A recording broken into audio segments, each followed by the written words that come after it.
So I made this model of the torso with the organs, and especially the diaphragm is what I wanted to show you. This is from the anatomy training. So I'm going to remove the large intestine,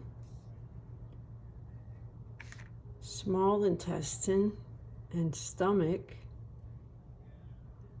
Small intestine, stomach. And then you can see this orange line is the diaphragm. And then you can see the kidneys and the ureters, and the bladder is way down here in the pelvis. Of course, this isn't exactly an accurate model, but it's good for learning. And then the green thing is your liver, which is right under the diaphragm. Oops, and the pancreas also, which is kind of right here. So that's your diaphragm. And we were studying breathing. So the organs that are above the diaphragm are the heart, lungs, and the esophagus, which is behind your heart. I'll show you that in a second.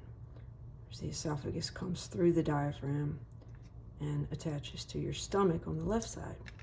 So why is this important? It's very important to understand anatomy if you want to practice Hatha Yoga, because you're really working on your organs. If I take the lungs out, the lungs and heart, then you can just see the empty rib cage, except for the yellow thing is your esophagus. So that'd be behind the trachea and your throat. You have the windpipe in the front, and then the esophagus right behind it. Behind that is your spine. Anyway, it's important to understand where your organs are, because when you're moving your organs. So often you'll have tension in your rib cage or your upper back.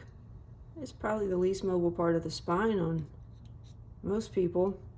But that can have a lot to do with your breathing, right?